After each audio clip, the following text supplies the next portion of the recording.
아쉬웠던 경기였기 때문에 네. 저희가 뭐 더 뭔가 얘기를 한다기보다는 좋았던 부분을 좀 다시 좀 얘기를 해봤으면 좋겠다. 어쨌든 네, 이제 강하정 선수의 어쨌든 합류로 인해서 좀 속도감이 떨어질 수는 있지만 네. 어쨌든 BNK가 다시 속공 공격 외에도 뭔가 좀 더 이 본인들이 좀 길을 좀 많이 빨리 좀 찾아갔으면 네. 좋겠다라는 생각이 들고요. 네.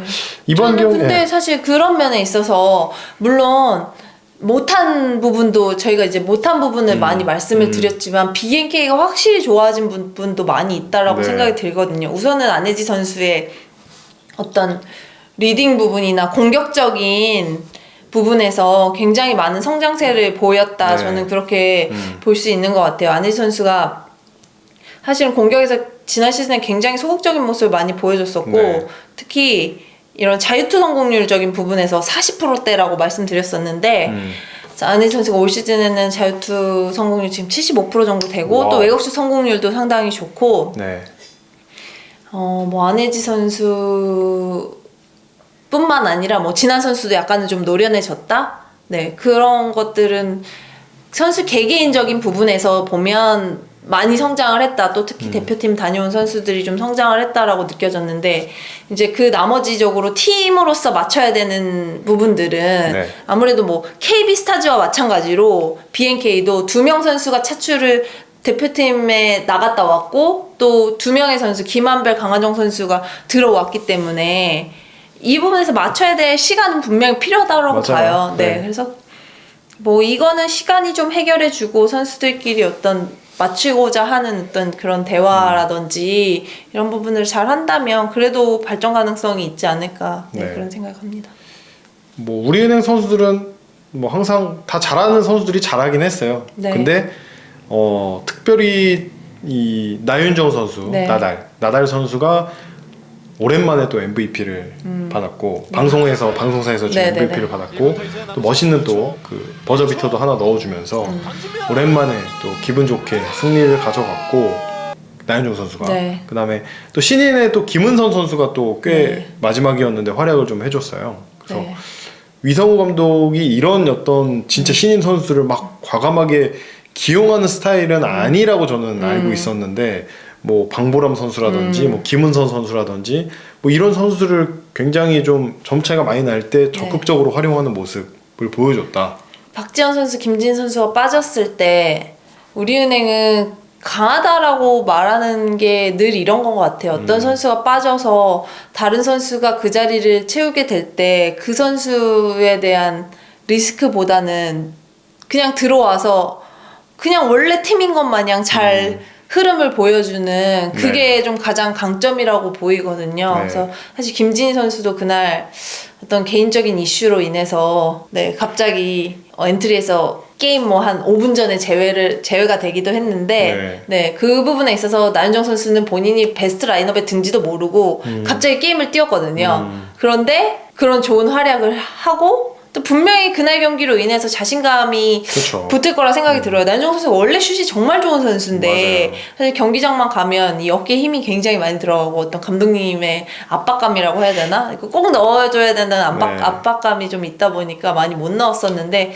그날 경기에서는 정말 120%의 활약을 했던 것 같고 또 신인 선수 김은선 선수 같은 경우는 저 위성호 감독이 좀 점수가 많이 나다 보니까 이제 신인 선수를 기용을 했는데 정말 배짱도 좋고 원래 뭐 춘천여고 시절부터 스코어러 역할을 했지만 그래도 우리은행이 박지현 선수 이후에 뒷순위로 뽑았지만 만족스러운 픽이었다라고 얘기할 만큼 어떤 잠재력이 있는 선수는 맞는 것 같아요. 드리블 점퍼하는 모습이 정말 그 자신감이 있어 보였다. 네. 앞으로의 어떤 또 활약을 좀 기대하게 하는 선수가 아니었나. 네. 네, 뭐 이번 경기는 또 이렇게 마무리를 하겠습니다. 자, 마지막으로 김은혜 위원이 은혜가 전해주는 WKBL 소식. 네. 네, 세 번째 코너입니다. 이번 주 은혜가 전해주는 WKBL 소식. 자, 김은혜 리포터 나와주세요. 네, 김은혜 리포터입니다. 자, WKBL 소식은 저희가 여러분이 궁금해할 만한 내용들 또 저희가 정리를 해서 전달을 해드리는 시간인데 네. 혹시 여러분께서 궁금한 내용이 있으시면 선수 또는 구단에 대해서 궁금한 부분이 있으시면 댓글 달아주시면 저희가 네. 발빠르게 또 확인해서 전달을 해드리도록 하겠습니다. 네, 제가 경기장에 한 경기 시작 전에 2시간 반에서 3시간 전에는 경기장에 가는데 이제 선수들 나오는 시간에 맞춰서 선수들 만나러 가고 또 얘기도 나눠보고 네. 하는 시간이 좀 있거든요. 좀 그러니까 이제 궁금한 점 있으시면 선수들에게 좀 물어보고 네. 좀 발빠르게 네. 전달해 드리도록 하겠습니다. 그래서 저희 간단하게 오늘은 3가지 정도만 정리를 했는데요. 네. 자, 첫 번째로 어찌 보면 또 TMI인데 또 어떻게 보면 또 재밌는 또 소식인데 하나원큐가 또 체육관을 지금 현재 부천에 있는 그 홈 체육관에서 청라에 있는 체육관으로 잠시 옮겼어요. 네. 이 부천체육관 같은 경우는 지금 현재 쓸 수 없는 코로나 이슈로 인해서 쓸 수 없는 상황이기 때문에 네. 이 청라에 있는 홈구장을 사용하고 있는데 이 홈구장이 아무래도 그 어떤 관중석이나 이런 게 충분하지 않기 때문에 코트도 굉장히 코트 자체는 뭐 규격은 똑같지만 어떤 옆에가 네.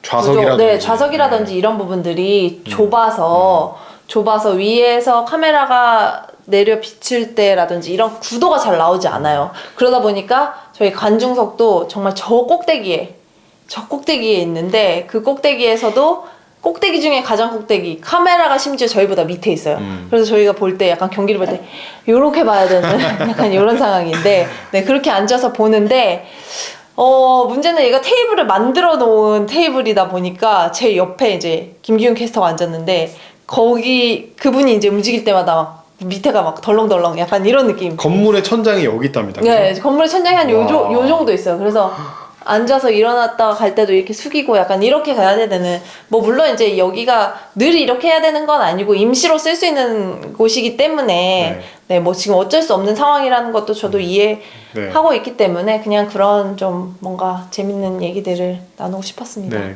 굉장히 뭐 그 뭐랄까 하나원큐 연수원이죠 거기가. 그렇죠. 연수원인데 네. 거기를 실제 경기장으로 쓰고 있다라는 게 네. 저기서 경기가 가능한가? 뭐 이런 느낌인데도 불구하고 방송을 하고 있다라는 점. 그렇죠. 뭐 좀 약간 저는 신기하게 봤고요. 네. KB스타즈 같은 경우는 사실 지금 그 청주체육관이 코로나 선별 진료소라고 하죠. 네네네네. 지금 사용을 하고 있기 때문에 KB스타즈는 당분간은 홈 경기가 없어요. 계속 어웨이 경기로만 치르고 있거든요. 그렇지만 하나원큐는 그래서 사실 KB스타즈도 그 천안 연수원에서 할지 말지 약간 이런 얘기까지 오갔었는데 우선 KB스타즈는 홈 경기는 당분간 치르지 않기로 했고 하나원큐는 8경기 정도 청라에서 지금 경기를 치르게 되어 있습니다.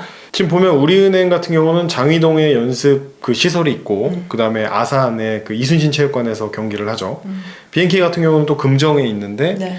사직 체육관에서 또 게임을 하고 삼성생명은 죽전 그 삼성생명 그 건물에서 연습을 하지만 또 경기는 또 용인에 있는 또 실내 체육관에서 하고 네. 신한은행은 인천 도원체육관을 그대로 쓰고 뭐 이렇게 뭐 좀 약간 나눠져 있는데 어때요? 이렇게 연습을 하던 곳에서 게임을 하게 되면 좀 어떤 약간 이점이 있나요? 선수로서? 아무래도 늘 연습하던 곳이기 때문에 어떤 슛 감각이나 그런 부분들은 더 이점이 있다라고 생각은 들거든요. 네. 그러니까 예를 들자면 코트 자체가 어떤 코트 옆에 사이드 부분이 넓은 체육관이 있어요. 네. 그러니까 사직 같은 경우는 그렇다라고 들었는데 제가 아직 한 번도 못 가봤지만 예를 들어 거기가 넓으면 슛을 던질 때 앞이 넓으면 어떤 거리 감각이 되게 넓어 보이기 때문에 이런 슛 거리 조절이라든지 이런 게 약간 미세하게 차이가 있거든요. 근데 그런 면에서 맨날 우리가 쓰는 구장이면 아무래도 슛이 그런 거 신경 쓰지 않고 어떤 림에만 집중할 수 있는 그런 이점은 있을 거라고 생각은 들거든요. 그래서 글쎄요, 하나원큐 같은 경우는 거기서의 이점을 확실하게 좀 가져가면 좋지 않을까 그런 생각 들고, 뭐 우리은행 같은 경우는 사실 장위동에 체육관이 있는데 홈구장은 또 아산이에요. 네. 그러면 그게 뭐 홈이라고 볼 수는 없죠. 그냥 우리가 연고를 하고 있는 그냥 연고지인 거죠. 네. 하나원큐 화이팅입니다. 네. 네. 다음 소식. 지금 박지수 선수가 게임 도중에 좀 허리를 부여잡는 모습이 몇 번 나왔는데 이 뭐 좀 허리가 부상인 건가요? 아니면은 네, 뭐 박지수 선수가 좀 뭐 매스컴에서 어느 정도 다루기는 했었는데 어쨌든 박지수 선수가 그 훈련량이 많지 않다가 첫 경기 끝나고 이후에 좀 훈련량을 많이 가져가면서 좀 약간 허리가 좋지 않았다고 해요. 그래서 이제 신한은행 경기에서도 사실은 초반에 좀 허리를 부여잡는 모습도 있었고 또 하나원 큐전이었죠. 네. 그때는 이제 박지수 선수가 벤치에서 시작을 했어요. 박지수 선수가 교체 멤버로 WKBL 입단해서 교체 멤버로 뛰었던 경기는 단 6경기밖에 없었거든요. 네, 거기에다 2016년에 입단해서 단 6경기밖에 없었는데 이날 경기에서 아무래도 좀 허리 보호 차원과 어떤 체력 컨디션 부분에서 좀 신경을 써주다 네. 보니까 네, 박지수 선수가 좀 스타팅으로 먼저 나오지 않고 또 벤치에서 또 시작을 했지만 또 역시나 더블은 채웠습니다. 네. 네. 역시나. 역시나. 괜찮으시겠죠? 네, 뭐 크게 그렇게 심하진 않고 나아지고 있는 상황이라고 합니다. 부상을 얘기하다 보니까 또 같은 팀 선수를 얘기하게 됐는데 또 여러분들이 많이 궁금해하실 것 같아요. 염윤아 선수. 네. 염윤아 선수가 지금 3경기째 나오지 않고 있는데 그 족저근막염이라고 원래 기사에는 그렇게 나왔었잖아요. 네네. 그렇죠. 상태가 많이 안 좋은 건가요? 이제 발목 수술을 하고 나서 컨디션이 굉장히 좋았다고 해요. 네. 근데 이제 기사에는 뭐 족저근막염이 이렇게 나오긴 했는데 족저근막염이 아니라 그 발 뒤꿈치 쪽에 약간 골멍이 들어서 네, 골멍 이제 뼈 쪽에 약간 멍이 들어서 그 멍이 피가 좀 빠질 때까지는 시간이 걸린다고 해요. 그래서 그거 지나면 또 이제 금세 복귀할 수 있지 않을까. 네. 어쨌든 KB스타즈의 수비의 핵심은 또 염윤아 선수라고 볼 수 있거든요. 네. 그래서 염윤아 선수가 좀 빨리 돌아와야 어떤 조금 더 원활한 움직임들이 나오지 않을까. 네, 이런 생각을 합니다. 골멍 들어본 적 있으세요? 골멍 있었죠? 무릎에. 많이 아파요?